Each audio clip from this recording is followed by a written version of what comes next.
Hello. आज से भाई हम थर्ड यूनिट स्टार्ट करेंगे, ठीक है ना।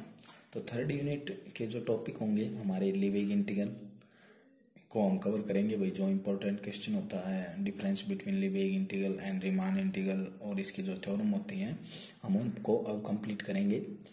तो अगर आपको ये वीडियो पसंद आ रही है तो मुझे कमेंट बॉक्स में बताइए। अगर आपकी इन वीडियोज़ में कोई समस्या है तो आप बेझिझक कमेंट बॉक्स में लिख सकते हैं और हमसे पूछ सकते हैं। Before introducing Lebesgue integral let us revise Riemann integral so that we can understand difference between the two concepts and compare them. क्या गया कि लिविंग इंटीग्रल को पढ़ने के लिए पहले हम रीमान इंटीग्रल को रिवाइज कर लेते हैं और फिर हम आसानी से समझ पाएंगे कि इन दो कंसेप्ट में क्या डिफरेंस है और हम इसको कंपेयर किस तरह से कर सकते हैं, ठीक है। तो हम रीमान इंटीग्रल वही जो आपने बीएससी में पढ़ा था, मैं यहाँ पर आपको बेसिक बताऊंगा और बेसिक ही आपको ध्यान में रखना है, ठीक है ना। आप कंप्लीट बीएससी में पढ़ चुके हो और एमएससी के फर्स्ट सेम में पढ़ चुके हो, ठीक है ना। तो रीमान इंटीग्रल देखिए, let a b is the close interval, a b close interval होता था and p be the partition of close interval a B.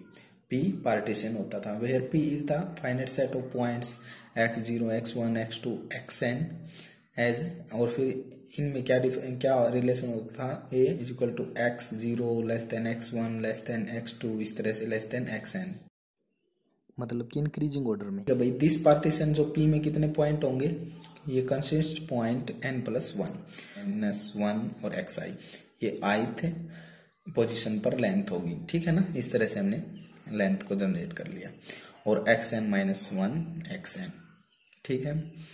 तो ith पोजीशन से आप बना सकते हैं भाई किस तरह से सब इंटरवल बना लिए हमने इसमें क्लोज इंटरवल ए बी के। तो अब देखिए ये सब इंटरवल बनाए हैं हमने क्लोज इंटरवल ए बी के लेफ्ट, और आगे क्या कहा है कि f इसमें क्या होना चाहिए, बाउंडेड होना चाहिए और रियल वैल्यूड फंक्शन होना चाहिए। ये हमारी कंडीशन है कि f बाउंडेड भी होना चाहिए और रियल वैल्यूड फंक्शन भी होना चाहिए defined close interval a b पर। अब अपर सम हम लेंगे तो mi और ये जो हमारी ith पोजीशन पर सब इंटरवल की लेंथ है, लेंथ ले ली और समेशन i1 to n। तो ये हमारा अपर सम डिफाइन होता था, ठीक है। कैपिटल M हमारा क्या होता था, LUB, और इसको हम क्या कहते थे, सुप्रीमम भी कह सकते हैं, और स्मॉल m हमारा इन्फीमम और उसको GLB, ठीक है ना। ये आप पढ़ चुके हो। आपने अपर सम को डिफाइन कर दिया तो लोअर सम को डिफाइन करेंगे तो यहाँ स्मॉल m आ जाएगा बस, और लेंथ एज इट इज। देखिए तो हमने लोअर सम को डिफाइन कर दिया, और जो mi और mi ये हमारा LUB था या सुप्रीमम, ये हमारा GLB या इन्फीमम ऑफ f। इस ith पोजीशन पर जो हमारा सब इंटरवल था उसके ये LUB और GLB थे रिस्पेक्टिवली।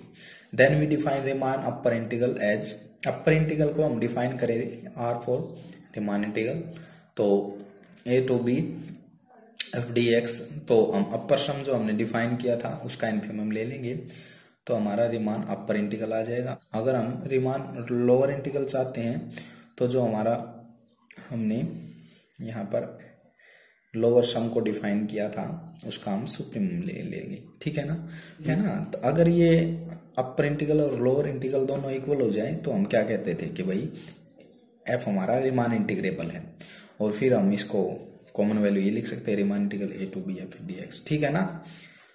तो ये हमारा रीमान इंटीग्रेबल, तो रीमान इंटीग्रल हमने पढ़ा भाई। Riemann integrable is define on close interval, कि भाई रीमान इंटीग्रल डिफाइन होता है क्लोज इंटरवल पर और can not define on arbitrary set. हम इसको आर्बिट्रेरी सेट पर डिफाइन नहीं कर सकते। फर्दर आगे क्या होना चाहिए, फंक्शन बाउंडेड भी होना चाहिए, otherwise supremum and infimum can not be defined. हमारा फंक्शन बाउंडेड नहीं होगा तो हम सुप्रीमम और इन्फीमम डिफाइन नहीं कर सकते, ठीक है ना। तो आपने ये रीमान इंटीग्रल को थोड़ा बेसिक रूप से पढ़ा, और भाई अब हम आगे पढ़ेंगे Riemann integral as step function. Step function का यूज करके रीमान इंटीग्रल को हम ऑब्टेन करेंगे। देखिए let's i be a step function defined on close interval a b. क्या है हमारा, साई को ही हमने स्टेप फंक्शन ले लिया और define close interval a b पर, देन हम इस तरह से ले लिया psi x is equal to c i, और जो एक्स है वो एक्स आई माइनस वन, मतलब ith पोजीशन पर जो है इंटरवल उसमें से एक्स आई माइनस वन, इस तरह से, ठीक है ना। ये हमने डिफाइन कर दिया। तो वेयर ए और बी के ये पार्टीशन हमने बताए थे। अब ये देखिए स्टेप फंक्शन किस तरह, जैसे मान लो भाई यहाँ 1 रखेंगे तो C1, 2 रखेंगे तो C2, तो अलग अलग पॉइंट पर हमें डिफरेंट डिफरेंट वैल्यू मिल रही है, ठीक है ना। तो इसको हम क्या कहेंगे, स्टेप फंक्शन। ये तो हमने ये डिफाइन कर दिया। पार्टीशन है ये क्लोज इंटरवल ए बी का। Define elementary integral phi over close interval a B.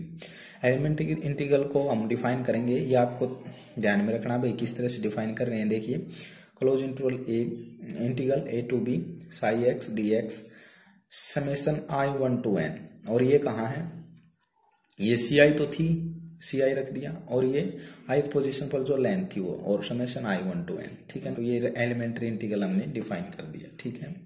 अब ये वैल्यू रखोगे आप 1 रखोगे तो ये वैल्यू इस तरह से ऑब्टेन भी हो जाएंगी, ठीक है। Keeping this in mind the definition upper and lower Riemann integral, we observe that अगर हम रीमान अपर इंटीग्रल को डिफाइन करें तो किस तरह से डिफाइन करेंगे, इसमें हम डिफाइन करेंगे जो हमारा ये integral a to b psi x define किया है इसका हम इन्फिमम ले लेंगे, और अगर हम रीमान लोअर इंटीग्रल को डिफाइन करना चाहे तो साई एक्स जो हमने ये डिफाइन किया इसका सुप्रीमम ले लेंगे। ये दोनों ही condition for all step function, सभी स्टेप फंक्शन के लिए है ये, ठीक है ना।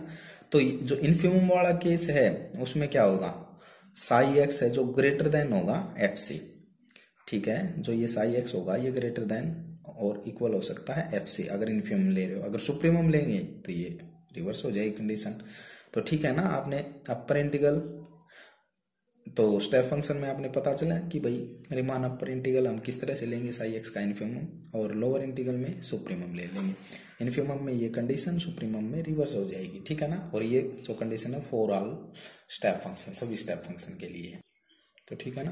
तो ये हमने रीमान लोअर इंटीग्रल लेकर दिखा रखा है भाई, ठीक है। तो अब नोट देखिए कि लिबेग इंटीग्रल इंपॉर्टेंट है, क्योंकि जो लिबेग इंटीग्रल है वो बाउंडेड पर भी डिफाइन हो सकता है और अनबाउंडेड पर भी, ठीक है। Whereas Riemann integral is define only bounded function only, तो बाउंडेड फंक्शन पर ही डिफाइन होता है रीमान इंटीग्रल, बट जो लिबेग इंटीग्रल होता है वो बाउंडेड पर भी डिफाइन हो सकता है और अनबाउंडेड पर भी। तो हम क्या कह सकते हैं, in this way we can see that Lebesgue integral the generalization of the Riemann integral, कि भाई लिबेग इंटीग्रल है जो वो तो जनरलाइजेशन है रीमान इंटीग्रल का। तो हम इस तरह से सच दैट ये कह सकते हैं कि Riemann integral is the particular case of the Lebesgue integral, कि रीमान इंटीग्रल लिबेग इंटीग्रल का ही पर्टिकुलर केस है। तो ठीक है, यहां तक आप इसको पढ़िए कि भाई हमने रीमान लोअर इंटीग्रल को किस तरह से डिफाइन किया है, अपर को किस तरह से डिफाइन किया, अपर को किस तरह से डिफाइन किया था, जो ये इंटीग्रल था इन्फिमम ले लिया था, और रीमान लोअर इंटीग्रल को किस तरह से डिफाइन किया है, यहां से हमने क्या ले लिया था, सुप्रीमम ले लिया था। कंडीशन इसमें ये हो जाएगी, उसमें ये ग्रेटर देन इक्वल हो जाएगा, ठीक है ना। तो आप यहां तक पढ़िए, आपको कोई समस्या आए तो आप कमेंट बॉक्स में बताइए, और आप कमेंट में बताइए भाई आपको ये वीडियो कैसी लग रही है, ठीक है। आगे हम इंपॉर्टेंट क्वेश्चन करेंगे, जैसे रीमान और लिबेग इंटीग्रल के बीच में डिफरेंसेस क्या है, रिक्वेस्टेड वीडियो थी, तो अब हम इसको कवर करेंगे भाई। तो ठीक है, धन्यवाद।